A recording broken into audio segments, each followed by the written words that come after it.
Boa noite, então, pessoal. Sejam bem-vindos aqui. Boa noite, Tudo jóia, professor. Valdença?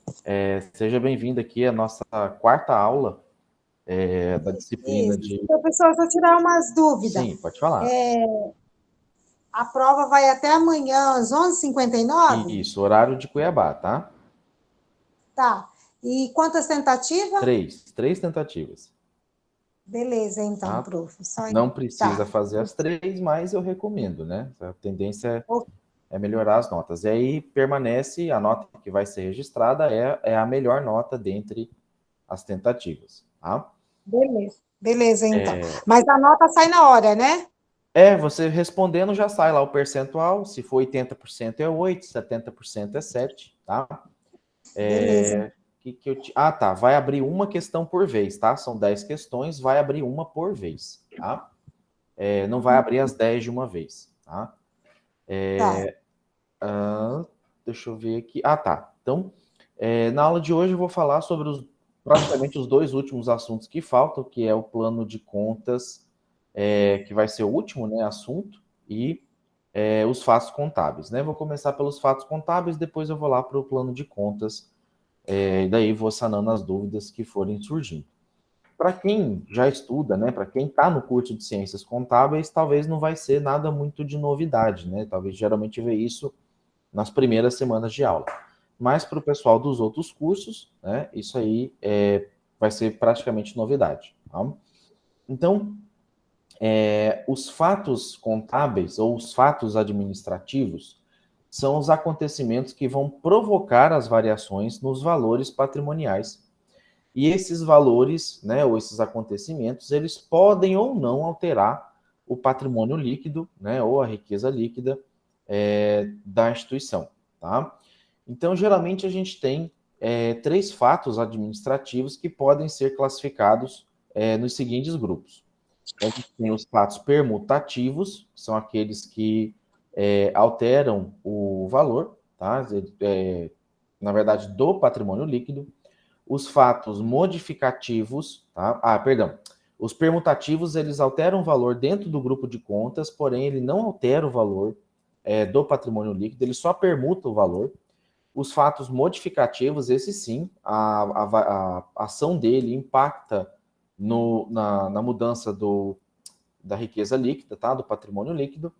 E os fatos mistos, eles podem ocorrer com o lançamento tanto com mutação ou sem mutação, tá? Ou muda os itens, mas não se altera o total.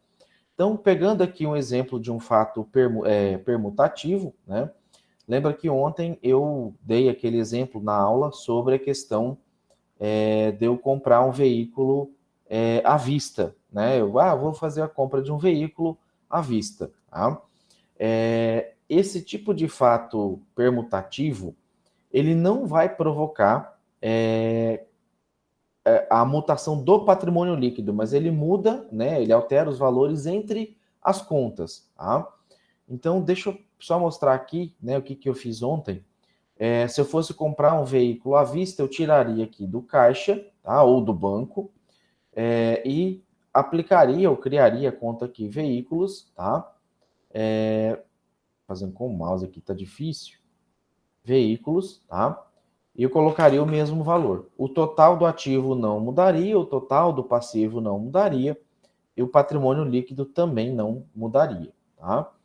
É porque a gente acaba trocando os elementos dentro do ativo, tá? Ou dentro do passivo, entre ambos ao mesmo tempo, tá? Então, pode ser que, de repente, uma conta que era uma duplicatas a pagar, ela foi convertida em fornecedores a pagar ou empréstimo em razão disso. Tá? Em razão de uma mudança, né? O fornecedor deu mais prazo, ou o fornecedor refinanciou, isso não vai alterar ali o patrimônio líquido. Tá? Os fatos modificativos são aqueles que vão acarretar as alterações para mais ou para menos no patrimônio líquido. Também é chamado de fato quantitativo. Só rapidamente, eu esqueci de frisar, no permutativo eu altero a qualidade do valor. Tá? Então, se eu estava no caixa, eu estava com dinheiro mais rápido, estava mais líquido. Aí eu coloquei num veículo que precisa, né, para eu fazer dinheiro com ele, eu tenho que vender, né? E assim, eu só mexi na qualidade, eu não mexi na quantidade do grupo de contas ou do item, tá?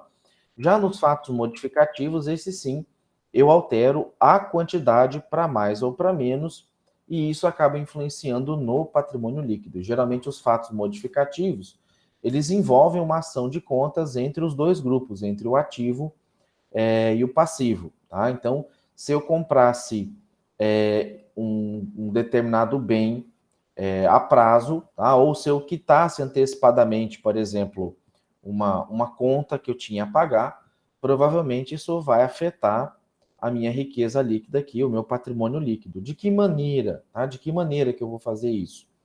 Hora que eu apurar o resultado, o meu lucro ou prejuízo vai, né? Se for lucro, vai aumentar, se for prejuízo, vai diminuir. E é esse valor aqui, que é o mecanismo, né, digamos assim, que vai influenciar no total, né? Ele faz parte do somatório do patrimônio líquido, da riqueza líquida, justamente porque é a diferença, tá, entre o ativo e o passivo. Então, esses fatos modificativos, toda vez que eu antecipo uma conta e recebo um desconto por essa antecipação, ou eu pago uma conta em atraso com juros, ou eu faço uma operação, às vezes, de empréstimo de longo prazo, perdas, geralmente está relacionado a ganhos e perdas, tá? Por isso que não ele acaba fazendo, né, a modificação ali da estrutura patrimonial.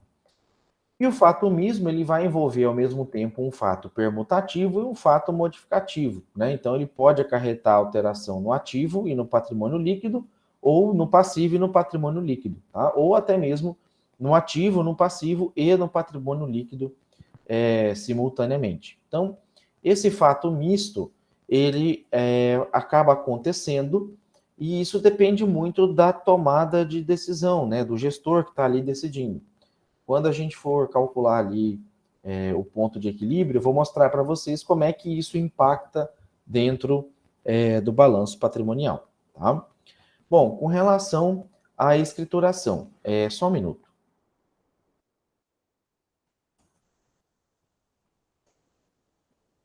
Quanto à escrituração, o que é escrituração? Né? Como eu falei, para quem é da contábeis, às vezes já está acostumado a ouvir esse nome.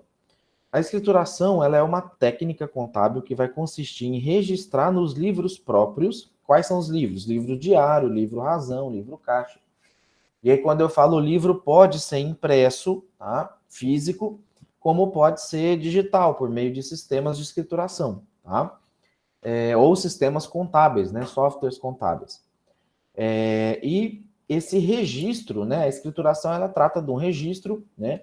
O livro diário vai ser um livro que vai trazer ali um resumo, né? O histórico, o lançamento, os valores, a data, débito, crédito. O livro Razão, ele vai ser meio que um resuminho ali das contas, né? Então, o que entrou, o que saiu, o que debitou, o que creditou.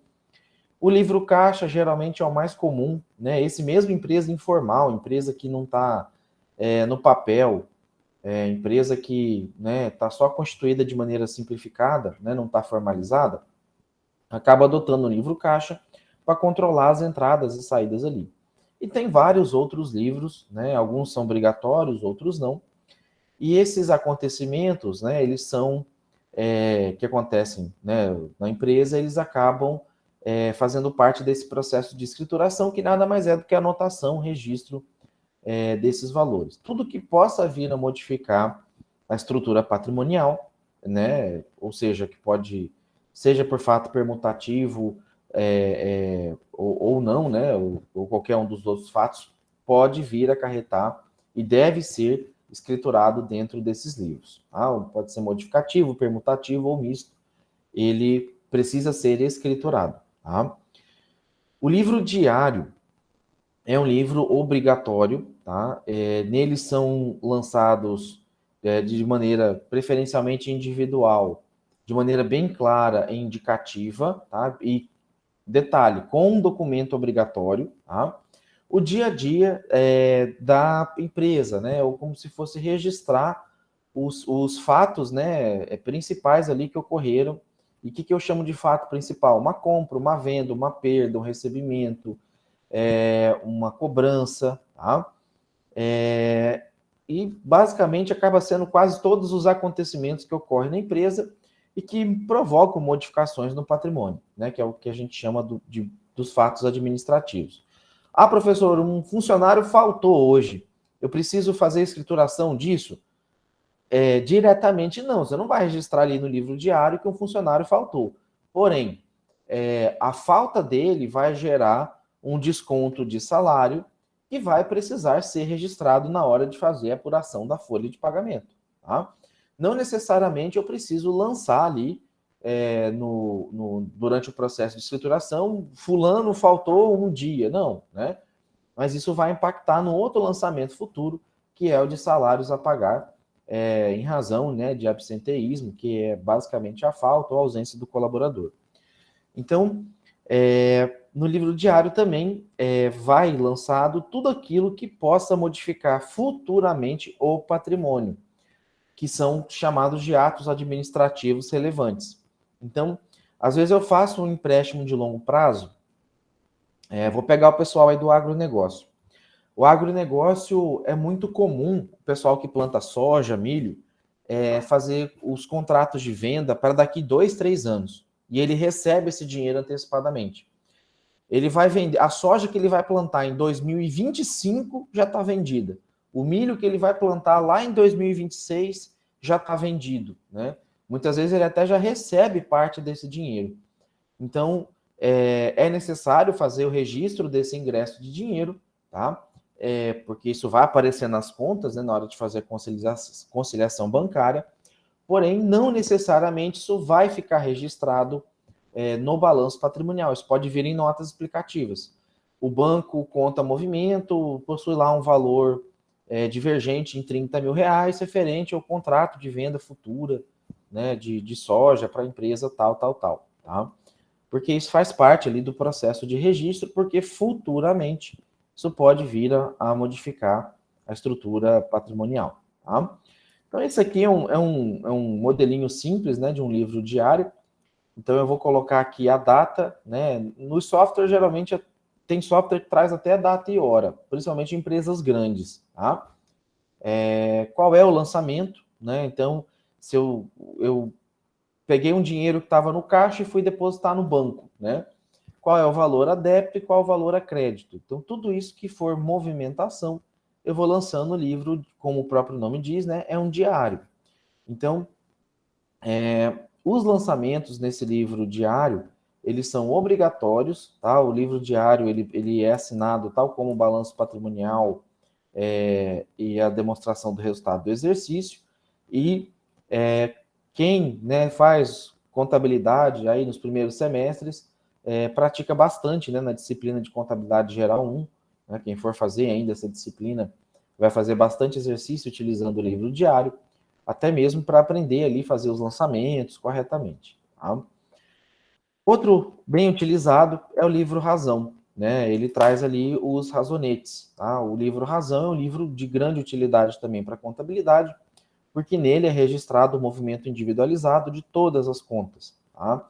Então, geralmente, ele é apresentado em forma de um T, do lado esquerdo, sempre o lado do débito, tá? Do lado direito, sempre o lado do crédito. Daqui a pouco eu vou abrir um aqui para exemplificar aqui para vocês. Então, todos os lançamentos que eu faço aqui no livro diário, depois eu vou fazendo, né, o lançamento lá nos razonetes, debitando e creditando, debitando e creditando, e no final do exercício eu apuro o saldo das contas e, dependendo, eu faço o encerramento dela ou não, tá? As contas patrimoniais geralmente não se encerram, vou falar sobre elas, as de resultado encerram a cada ciclo de exercício, tá? A contabilidade, ela faz o uso do método das partidas dobradas. O que é esse método? É um método universal, desenvolvido lá no início do século XIV, né, na cidade de Veneza, pelo frade franciscano Luca Pacioli, né, que a gente já falou dele na aula 1, tá? E o que ele assim, estipulou, né? O que ele firmou ali? Ele colocou que não há devedor sem que haja um credor, e não há um credor sem que haja um devedor, né? sendo que a cada débito corresponde a um crédito de igual valor. Essa frase dele geralmente é um pouco confundida no início, porque a pessoa acha que quando fala assim, sem que haja um débito e um crédito correspondente, às vezes a pessoa acha que o valor do débito e crédito tem que ser sempre igual, tá? Deixa eu até explicar aqui um pouco melhor para vocês não confundirem. Nem sempre você vai ter só um lançamento a débito e um lançamento a crédito. Às vezes você pode ter uma determinada operação em que você vai ter 2 lançamentos a débito e um lançamento a crédito, tá? Por exemplo, eu paguei uma conta atrasada e acabei pagando juros. Então, o boleto a pagar, o duplicata a pagar vai lançar a débito, despesa com juro vai lançar a débito, perdão, isso. E eu vou acreditar aqui da onde saiu, se foi banco, se foi caixa, tá? Então, quando às vezes é só um lançamento a débito e um a crédito, realmente tem que ser o mesmo valor. Mas quando eu tenho 2 lançamentos a débito, ou às vezes 3 lançamentos a débito e um a crédito, a soma dos débitos tem que ser igual à soma, né, ou total dos créditos. Então, já vou abrir aqui um exemplo para mostrar para vocês. Deixa eu até já abrir agora, que já facilita aqui. Deixa eu descartar a operação. Rapidinho, deixa eu buscar aqui. Acabou fechando a tela que eu tinha separado. Mas isso por quê? Tá? Justamente para que a contabilidade bata, para que a contabilidade fique redondinha, tá? E para que você sempre tenha, né, a confrontação, as contas. Então, tem muita. Cadê aqui? Tarefas. Deixa eu pegar a última aqui, tarefa 8. Dentro da contabilidade, não existe assim jeitinho, né? Não tem como, vou dar um jeito aqui, né? Tá faltando 1 centavo aqui, eu vou lançar qualquer coisa aqui. Não é assim que funciona, tá? A contabilidade tem que bater exatamente os valores, os lançamentos, porque senão o balanço ele acaba não fechando, tá? Esse aqui geralmente é um exercício, né, que é passado, não vou passar, vocês não vão trabalhar com isso aqui, que não é da disciplina de contabilidade, é só para vocês verem. Mas esse aqui são os fatos administrativos que acontecem durante um determinado período de tempo, né? Então você inicia a empresa, você abre uma conta corrente, você faz um saque, você faz um pagamento, você faz uma compra, né? Aí o que importa, né? Se é a prazo, se é à vista, né? Se é à vista, saiu do dinheiro, saiu do banco. Se foi a prazo, foi duplicata, boleto, foi cheque, né? Então você vai fazendo esses lançamentos, né? Na sequência aqui embaixo, esse aqui eu não trabalhei com data, tá? Mas geralmente você lança a data nesse item. Aqui, na verdade, eu não costumo, quando eu trabalho contabilidade geral 1, eu não costumo trabalhar com data aqui ainda, eu trabalho só com o número de lançamento, tá? Lançamento 1, lançamento 2, mas o correto aqui é trabalhar com a data, tá? Aí lá no segundo semestre em diante, aí sim entra a data. Aí eu coloco o lançamento, né? Também não preciso ficar colocando débito e crédito, tá? Geralmente, saiu aqui. Geralmente eu coloco aqui só para fins didáticos, tá? Mas não precisa aparecer. E aqui o valor do débito e o valor do crédito, tá? E aquilo que eu comentei, ó, tem lançamento, tá? Cadê um lançamento triplo aqui? Aqui, ó. Esse aqui eu antecipei o pagamento de uma duplicata que eu tinha, né? Então, eu tenho um lançamento a débito e 2 lançamentos a crédito. Eu paguei uma conta antecipada, né? Uma duplicata que eu tinha, liguei pro meu fornecedor, falei, vou pagar antecipado aqui, tô com dinheiro para pagar, você não quer me dar um desconto, né? Então, esse tipo de lançamento aqui é onde o pessoal mais erra, porque às vezes coloca R$ 500 aqui, aí coloca 500 e coloca 50, ou 50 e coloca 500.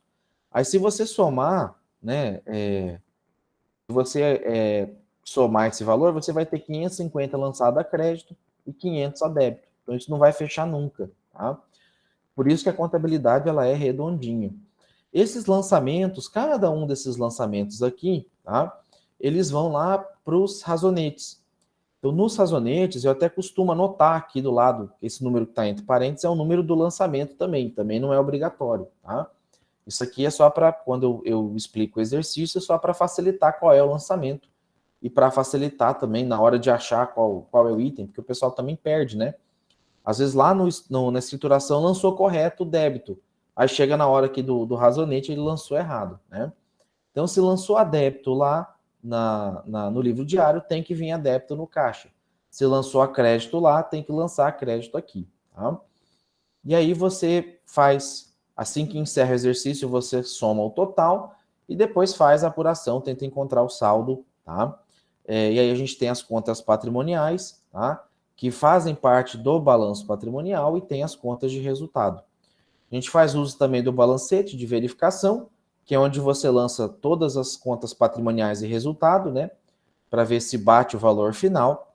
E você tem o balanço patrimonial, que apura qual foi o lucro por meio da RE, da apuração do resultado do exercício. Tá?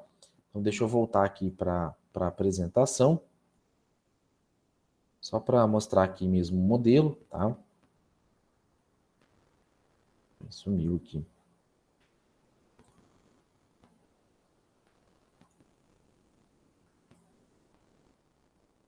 Essa aqui.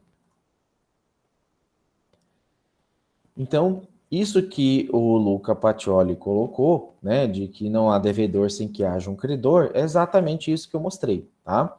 E aí uma questão também que às vezes acaba confundindo um pouco as pessoas na hora de fazer ou na hora que está começando a aprender a contabilidade, né? Por exemplo, numa conta corrente sua no banco, tá? Se você tiver dinheiro, né, depositado lá, valores depositados, o valor vai aparecer para você como um crédito, tá? Ah, tem 15 mil reais meu lá no banco, então lá no banco está crédito. E quando eu pago uma conta ou diminuo o valor lá no banco vai lançado a débito, tá? Aqui numa empresa, na verdade na contabilidade, é meio que o inverso, tá?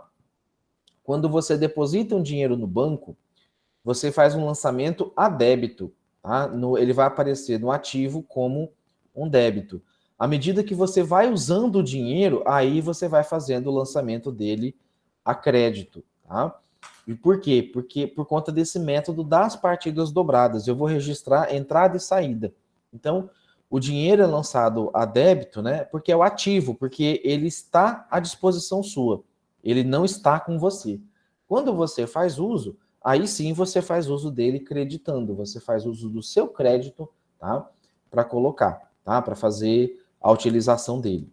Então isso é uma coisa que acaba confundindo muitas pessoas. Ah, eu depositei um dinheiro no banco, eu vou lá e lanço 15 mil a crédito. Ah, porque no banco aparece como crédito. Não, não é assim, tá? A apresentação de imagem do banco é diferente da apresentação contábil da escrituração, dos registros, tá? E aí a gente tem também a figura do lançamento. A figura do lançamento é o meio pelo qual se processa a escrituração. Então, quando eu tenho aquele que eu mostrei lá, o item 1, Natália abriu a empresa com 100 mil reais, né?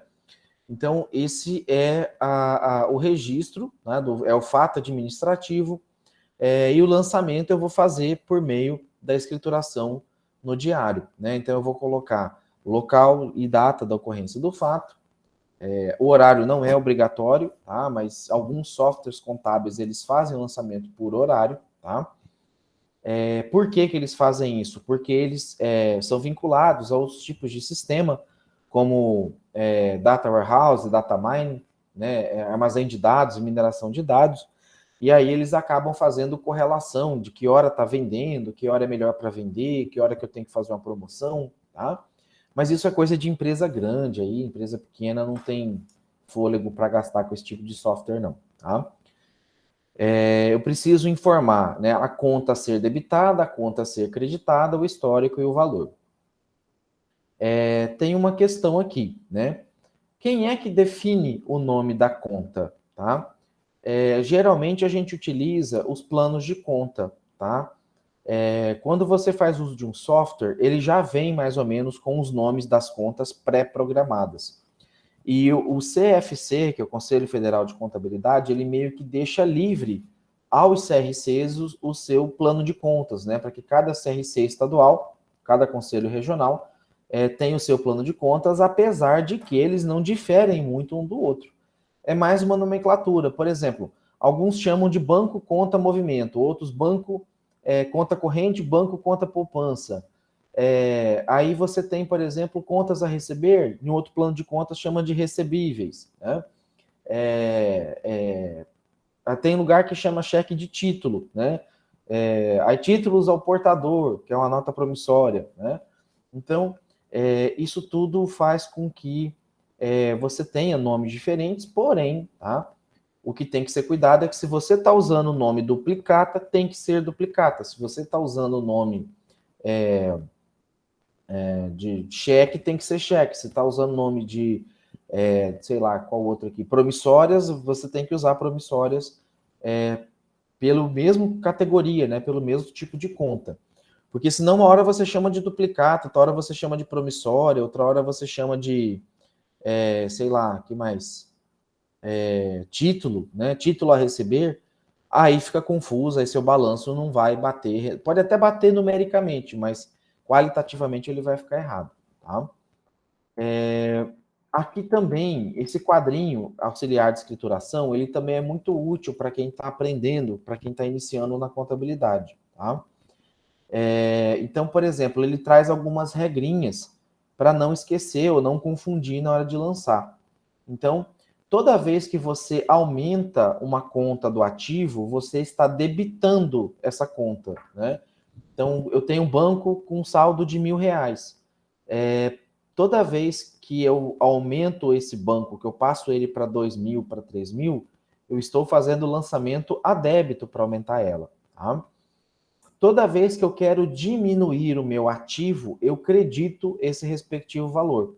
Então, se no banco está lançado 1.000 e eu quero sacar R$ 300 para ficar no meu caixa, para eu não ficar sem dinheiro, eu vou creditar o banco e vou debitar o caixa, tá?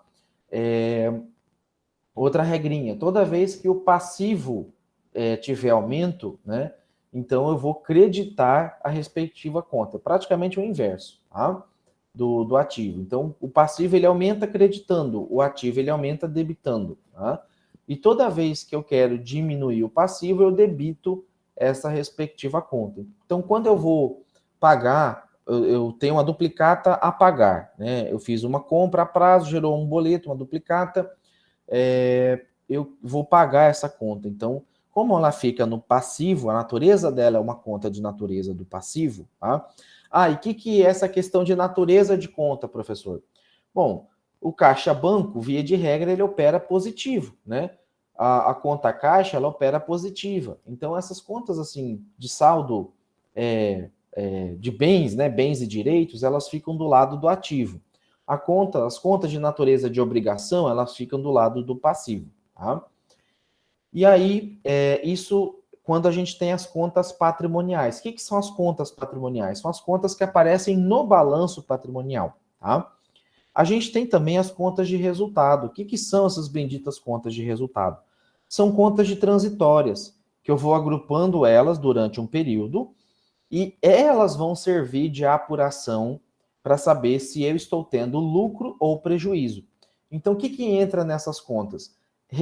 Todas as receitas e todas as despesas. Se é receita, é uma conta de resultado. Se é despesa, é uma conta de resultado, tá? Então, tudo quanto for receita, receita de venda, receita de prestação de serviço, receita com juros que eu cobrei, receita com desconto obtido, receita. Eu preciso somar todas elas e no final eu apuro, confronto, né, junto com as despesas para ver se a receita for maior que a despesa, eu tenho lucro, se a despesa for maior que a receita, eu tenho um prejuízo. Tudo quanto é despesa, despesa com aluguel, com água, telefone, juros, que mais aqui? Impostos, tá? Despesa com, não é estoque, tá? Despesa com consumo de material de expediente, material de limpeza, são contas de resultado.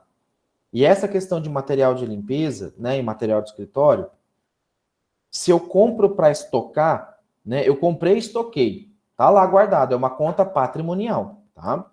Eu consumi esse material guardado, ele passa a virar uma despesa, tá? Então, isso também é importante. Eu comprar e deixar guardado, estocado, sem mexer, ele é patrimonial. Por quê? Porque eu posso não usar esse material e se minha empresa fechar, eu vou lá e vendo ele, tá? Ele não foi uma despesa, tá? Ele só é uma despesa a partir do momento que ele é consumido, tá? Uma receita, ela só é uma receita a partir do momento que ela se consolida, né? Que o dinheiro, que você efetiva a venda, que entrega a mercadoria, tá? A receita, ela não é vinculada com o ingresso de dinheiro, né? O ingresso no caixa, tá? Por quê? Porque a contabilidade, ela funciona com o regime de competência. Então, não importa se eu fiz uma venda, não importa se eu recebi aquele dinheiro da venda, importa se eu fiz a venda, tá? Não importa isso por quê, tá? Porque na hora de eu apurar os impostos, tá? O governo, o Estado, ele não quer saber se você já recebeu essa venda ou não, tá? Ele quer saber se você vendeu. Receber é um problema seu, você que quis vender a prazo. O Estado quer a parte dele, ele quer o imposto, tá? Então, a parte do princípio da competência, ele é utilizado dentro da contabilidade para fazer a apuração, porque você pressupõe que uma hora você vai receber isso, né? Ah, mas pode ser que eu não receba, eu tenho uma perda. Aí você vai lançar isso como uma despesa ou como uma conta redutora, tá? Do seu ativo patrimonial. Se for redutora, ela vai ficar ali por um tempo, isso não vai afetar o balanço, o patrimônio líquido, tá? Mas se ela é uma provisão, provisória, tá? Ah, eu não recebi. Aí você lança ela como uma redutora. Você tinha recebido 10 mil, mas o seu cliente está atrasado com 2 mil, você pode lançar ali em contas a receber atrasadas e reduzir ela do seu contas a receber. Ela só vai virar um prejuízo se você contabilizar ela como despesa. Despesa com contas não recebidas. Aí você anula ela, aí você zera ela. E aí sim ela vira realmente uma redutora do seu patrimônio líquido, tá? Aqui é um outro jeito, é um outro desenho, né, de falar, né? Então, toda vez que você lança um débito no ativo, você está aumentando ele. Toda vez que você lança um crédito do lado do ativo, tá? Que tem um balanço patrimonial maior, tá? Isso que fosse dentro de um balanço patrimonial, tá? Na verdade, vai até aqui em cima, né? Aqui embaixo já é outra coisa. Então, toda vez que você acredita um ativo, você está diminuindo ele. O passivo é o contrário. Toda vez que você debita ele, você está diminuindo. Toda vez que você acredita ele, você está aumentando. Tá? Isso nas contas patrimoniais. Nas contas de resultado, deixa eu trocar a cor aqui para o azul. Nas contas de resultado é onde vão as receitas e despesas. Então, quando ocorre uma despesa, você debita, tá? Quando ocorre... Ah, tá aqui em cima o mouse, perdi ele. Parece, mouse? Deixa eu aumentar aqui. Amarelo não, azul. Toda vez que você tem uma despesa, você lança ela a débito, tá? E quando você tem uma despesa que é estornada, né? Ou quando você vai encerrar o exercício, você credita ela, tá?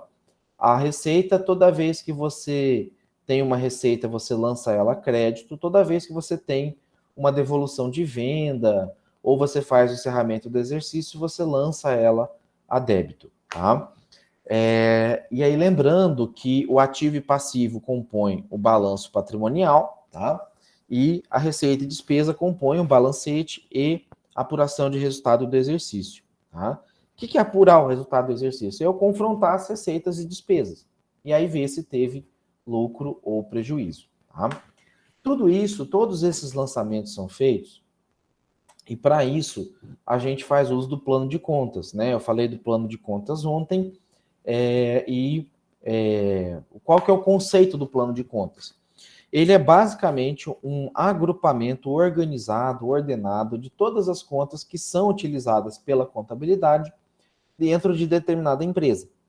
Então, ele é um elenco, ele reúne as contas que geralmente são utilizadas e ele é considerado indispensáveis para o registro de todos os fatos contábeis. Depois, no final, vou mostrar um modelo aqui um simplificado, tá? Para vocês. Então, cada empresa tem que ter um plano de contas apropriado. Por quê? Tá? Porque dependendo do ramo ou do segmento, a nomenclatura faz mais sentido, tá? Por exemplo, eu posso ter uma palavra chamada, uma conta chamada títulos a receber. Esse título a receber pode ser equivalente a um cheque, mas pode ser um título patrimonial de um sócio de um clube, que tem outra conotação, tem outra finalidade, tá? Então, dependendo do tipo de empresa, ela tem uma nomenclatura das contas específicas para ela, tá? E aí o ideal é você não trocar o nome dessas contas, né? Ou evitar trocar, para não gerar confusão depois na hora da escrituração. Então, o plano de contas, até para não ficar poluído, para não ficar carregado, um monte de conta lazerada, ele deve aparecer nele somente aquelas contas que de fato serão movimentadas ou que terão saldo, né? O que preferencialmente que tenham saldo. Por mais que você pode colocar contas zeradas nele, né? Não é impeditivo, mas isso acaba poluindo, tá? Isso acaba assim dificultando um pouquinho a análise. E aí, quando eu falo que você precisa ter as contas que serão movimentadas no presente ou no futuro, é porque às vezes você quer comparar, você não vendia no cartão, tá? Depois você tem lá cartão a receber.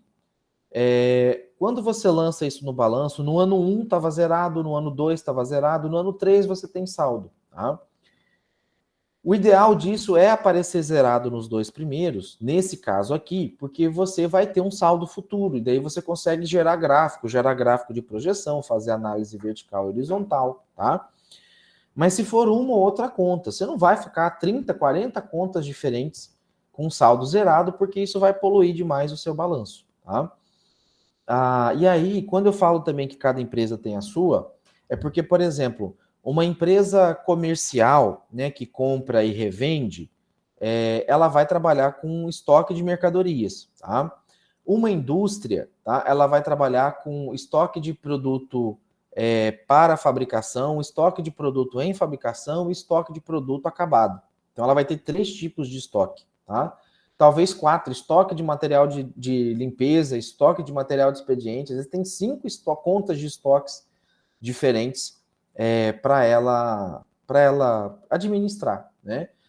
E aí, quando você tem, por exemplo, uma empresa industrial, comercial, que tem estoque, você vai calcular o ICMS a recolher. Quando é uma empresa industrial, você precisa calcular também o IPI, né? Que é o IPI a recolher. Se é uma empresa que é só prestadora de serviço, você quase não vai ter a conta estoque, tá? No máximo de estoque de insumos, né? Para prestar o serviço. E você não vai ter IPI, né? Você não vai ter IPI a recolher, então você não precisa colocar IPI a recolher, não é indústria, tá? Mas você precisa ter o ISS, que é o Imposto sobre Serviço. Então você vai ter a conta de impostos, né? ISS a recolher. Então, por que serve o plano de contas? Qual que é a importância dele? Ele serve para qualquer tipo, qualquer tamanho de empresa, tá? E para os mais variados segmentos de empresa. Ele ajuda a organizar, né, os sistemas de pagamento e recebimento e de escrituração. E aí ele, né, dentro das empresas, eles acabam fazendo a linguagem e as terminologias o mais próximos possíveis, né, para evitar ficar trocando. Não necessariamente elas têm que ser sempre iguais. É sempre bom que seja próximo, né, ou igual, mas não necessariamente, obrigatoriamente tem que ser igual, tá? Para empresas distintas, né, eu tenho uma empresa que a matriz desenvolve um tipo de produto de comércio e a filial desenvolve outra. Bem provavelmente eu vou ter plano de contas distintos, tá? Eu lembro que uma vez eu fui comprar um móvel numa determinada loja e aí eu falei assim, mas essa loja também tinha loja física e tinha loja virtual, né, eletrônica, para comprar pelo site. No site o produto custava lá R$500. Na loja física custava 900. Eu falei, gente, vocês estão vendendo pelo dobro. Eu vou entrar no site de vocês e vou comprar pelo dobro. Por que isso, né? Ele falou, não, Gustavo, é porque esse produto nosso que você está vendo aqui, ele sai de um centro de distribuição de outro lugar. Quando você compra pela internet, ele sai de um centro de distribuição nacional. E daí esse centro de distribuição nacional tem estoque maior, o custo unitário é menor, as despesas são menor, o imposto é menor, né? Não paga tanto funcionário, tal, como tem aqui. Então, por isso que tem essa diferença, tá? A Maria até está colocando aqui que no caso de franquia, o franqueado adota o mesmo plano de contas, né? Se adota o mesmo plano de contas. Basicamente, tá, Maria? A franquia, o conceito de franquia é Ctrl+C, Ctrl+V do negócio. Você não pode pôr nem a mais nem a menos, tá? Inclusive, pode gerar multa se você tentar adaptar ou desfigurar o tipo do produto ou do comércio, né? Quem trabalha com franquia, às vezes passa um aperto danado, porque precisa certificar ali os produtos, né? Mas assim, eles tendem a ser iguais, tá? Como eu falei, o mais próximo possível do igual, mas pode ser que talvez tenha alguma característica regionalizada em razão disso, tá? Por exemplo, uma nomenclatura numa determinada região, né? Eu não vou lembrar agora com distinção de preciso, né, com relação a termos contábeis. Mas eu vou dar um exemplo aqui, por exemplo, da mandioca. A mandioca tem 4 nomes diferentes, né? Na nossa região aqui, eu conheço como mandioca. Tem lugar que é macaxeira, tem lugar que é aipim. Ainda tem mais um nome diferente aí que eu não lembro qual é. São os 4 nomes diferentes. Mas, né, cada lugar, cada região, geralmente tem ali pequenas adaptações de nomenclatura, tá? Mas as contas basicamente são as mesmas, tá? Opa, passei aqui. E a característica geral, né? E uma outra característica do plano de contas é que muitas vezes na hora de lançar você não busca pelo nome, você busca por um código, tá? E esse código, à medida que você vai repetindo os lançamentos, ele vai virando uma simbologia que você traduz, tá? Então, por exemplo, o número 1 é uma conta do ativo, 1.1, ativo circulante, 1.1.1, caixa, 1.1.2, banco, né? E por aí vai, tá? E aí, essa numerologia, né, ou esse numerado, ele, com o tempo, é muito mais rápido você fazer o lançamento utilizando ele. É uma conta do grupo 1, é uma conta do grupo 2, é uma conta do grupo 3, né? Eu mexo um pouquinho com contabilidade pública. Então, na contabilidade pública, grupo 3 é despesa corrente, grupo 4 é despesa patrimonial, né? Então, despesa de custeio, né? E despesa com investimento ou patrimônio. Então, se você sabe lá que a conta é do grupo 3, você já sabe que é só para custeio, não pode fazer obra, não pode fazer aquisição de bem permanente. É grupo 4, GND 4. Então, opa, eu posso fazer investimento, posso fazer obra, posso comprar equipamento, máquina, tá? E por aí vai. O que deve conter num plano de contas, né? Então, ele vai elencar o grau de detalhe, né? O volume na natureza do negócio. Então, se ele vai ser mais analítico, né? Mais detalhado, ou se ele vai ser mais sintético, tá? E deve atender o interesse dos usuários, né? Então, deve ter as informações e os nomes que os usuários, acionistas, gerentes entendam, tá? Então, por exemplo, numa indústria metalúrgica, eu vou ter a conta estoques de produto acabado, de produto em elaboração, estoque de matéria-prima, tá? Posso ter os gastos com o pessoal detalhado por departamento, né? Departamento de produção, departamento de venda, departamento de aquisições. Então, não, minha empresa é pequena, então eu não preciso ter isso separado, né?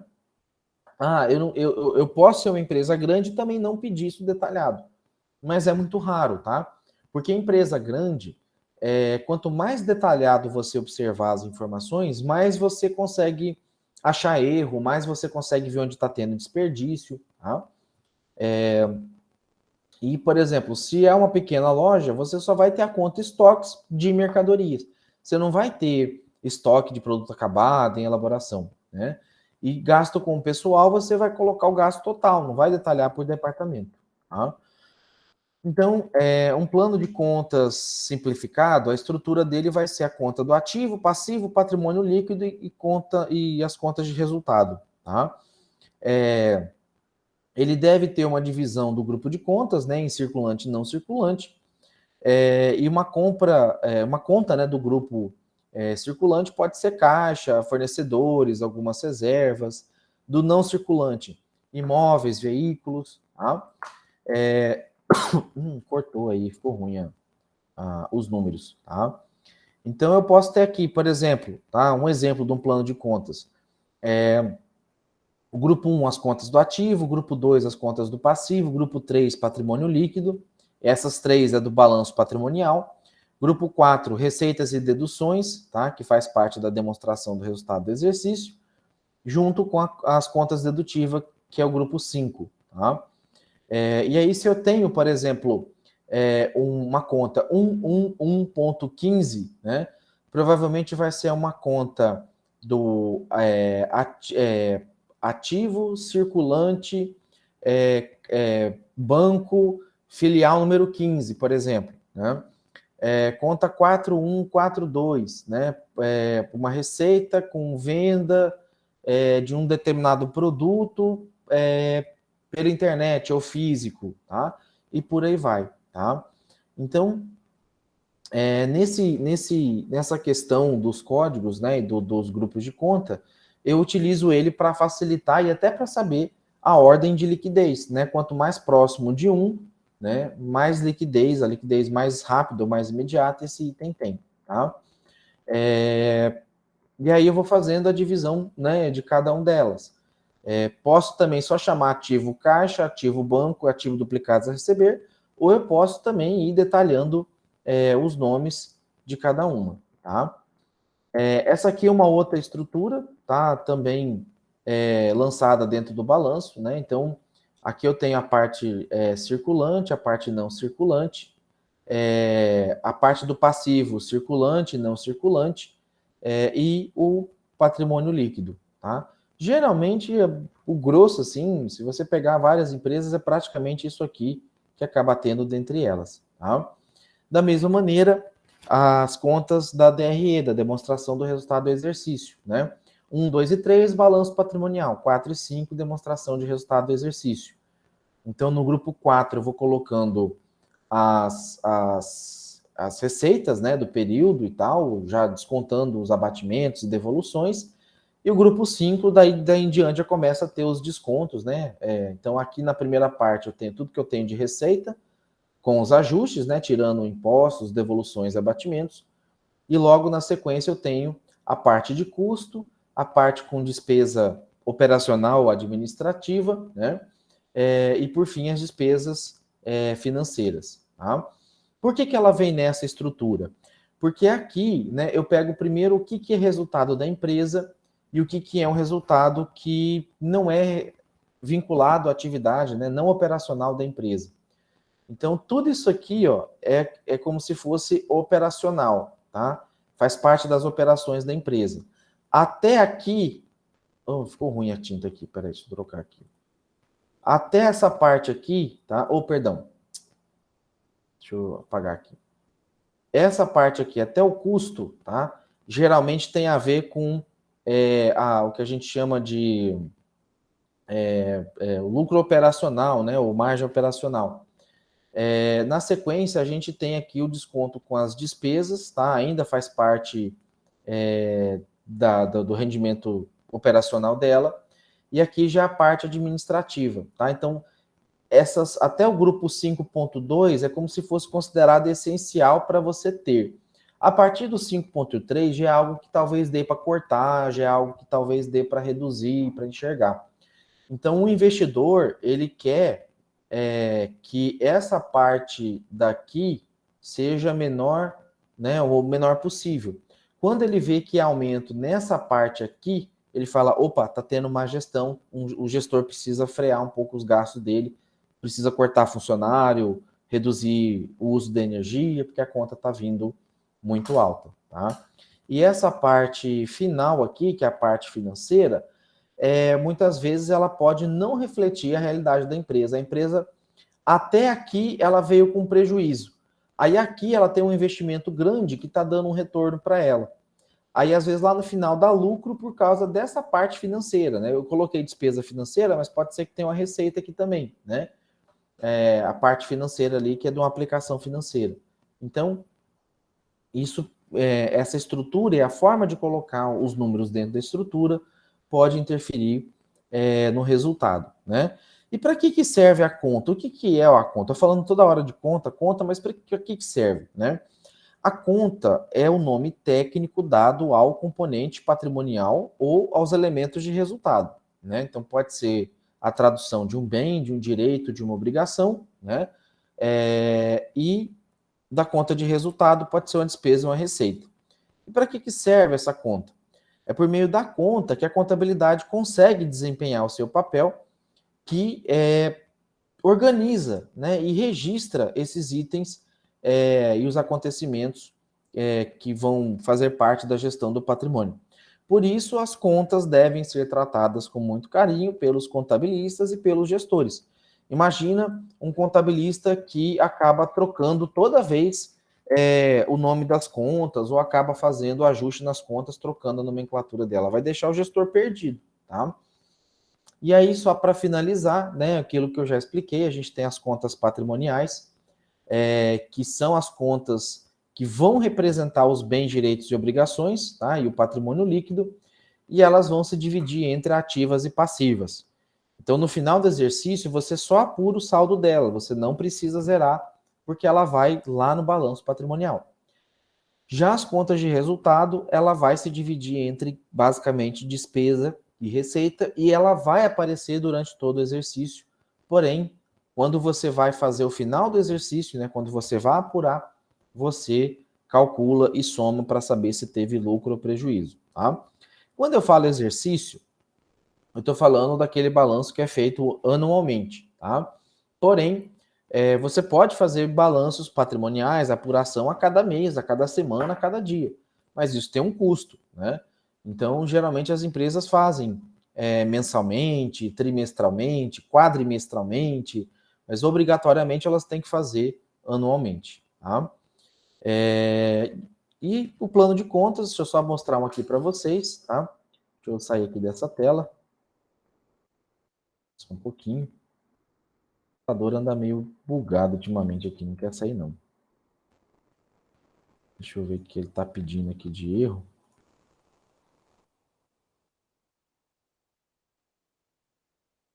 Tá aqui o plano de contas. Cadê o plano de contas? Aqui.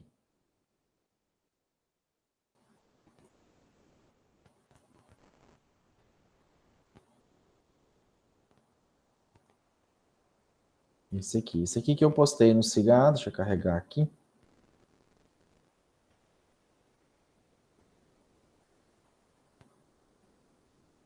Esse aqui é um plano de contas, tá? Também resumido, tá? Como eu falei, não precisa necessariamente seguir isso aqui à risca, mas bem provavelmente você pegar um plano de conta da empresa A, B, C ou D, vai estar mais ou menos nessa sequência.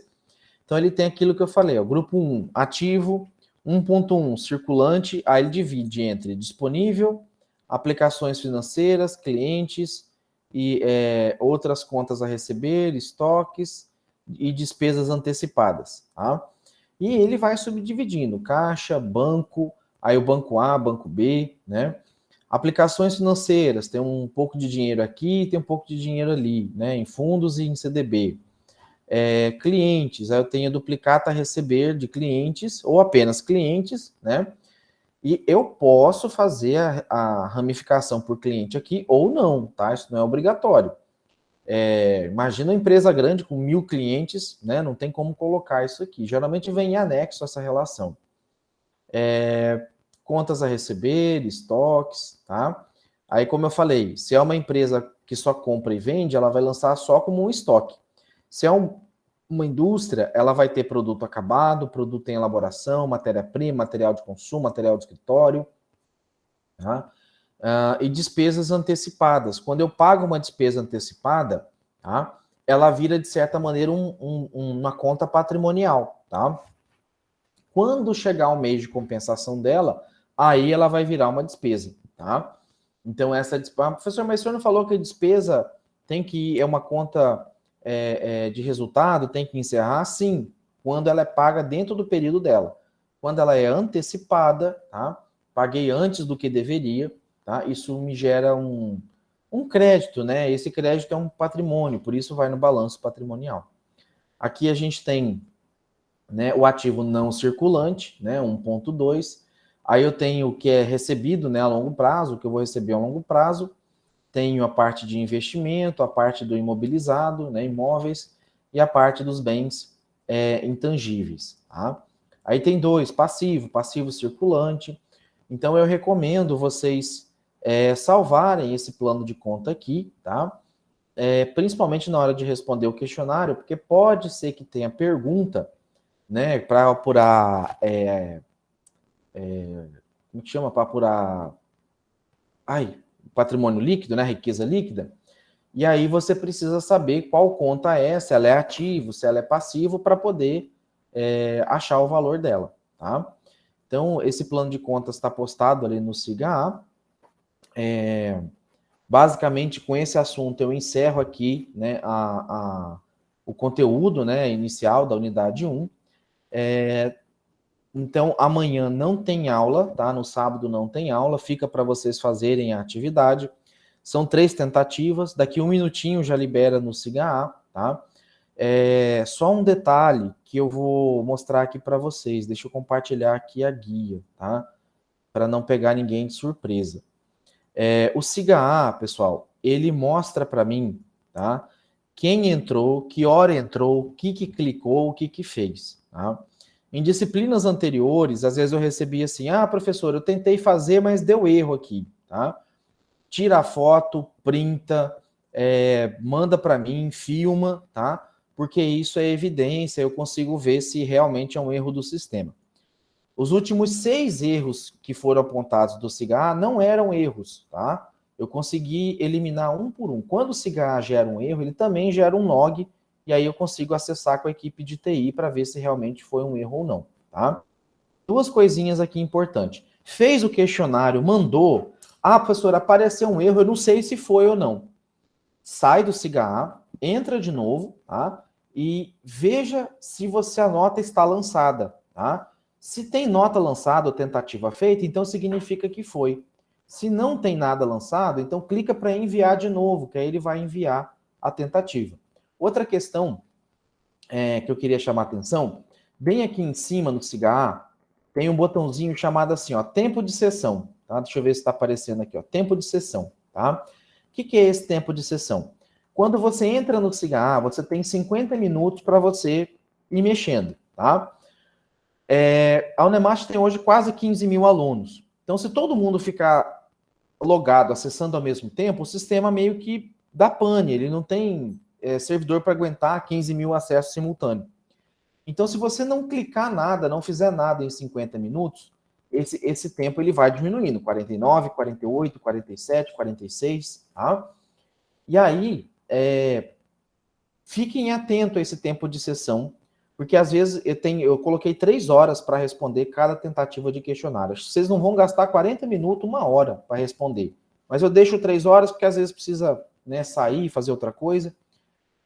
Mas assim, abrir o questionário, ele já conta 3 horas. Se você abrir o questionário 5 horas da tarde, 5 às 6, 7, 8 horas ele encerra, tá? Não é que você tem 3 horas, eu abri e fiquei 20 minutos, vou sair, daí amanhã eu vou entrar, vai ter mais 2 horas e 40 minutos. Não. Abriu, ele começa a contar 3 horas, tá? Se você sair do SIGA A, voltar dentro das 3 horas, você vai ficar dentro da mesma tentativa, tá?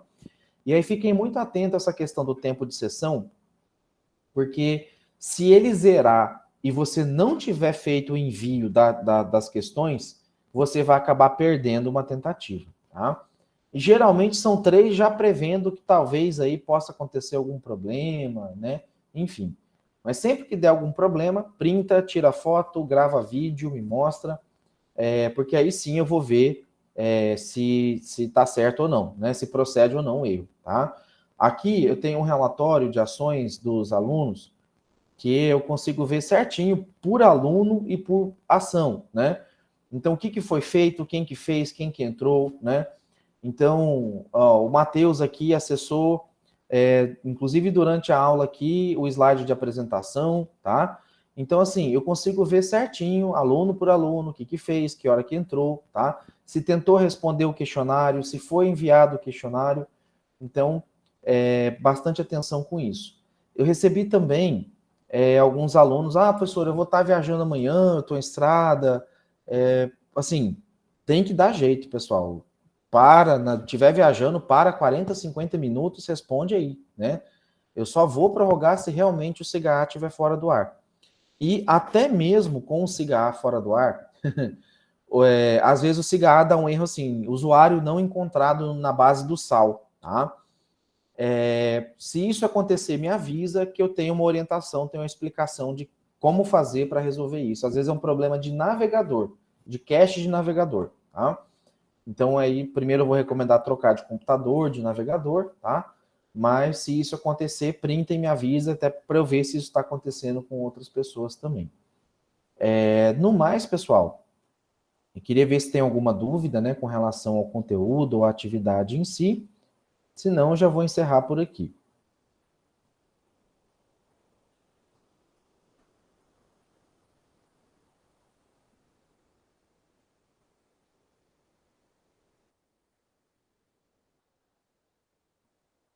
Não? Tudo certo? Bom, então, atividade já liberada, tá? Qualquer coisa, vocês vão me avisando por aqui, tá? E só lembrando, fez, confere lá, porque você fazendo atividade, enviando as respostas, já vai aparecer o percentual de acerto. Não apareceu, entra e vê se não está lançado, se não, tenta entrar e enviar de novo, beleza? Pessoal, bom estudo, tá? Tô por aí no WhatsApp, qualquer coisa me chama, tá? E aí, qualquer coisa a gente vai se falando. Daqui a pouquinho eu já posto essa aula de hoje também, beleza? Um abraço. Tchau, tchau.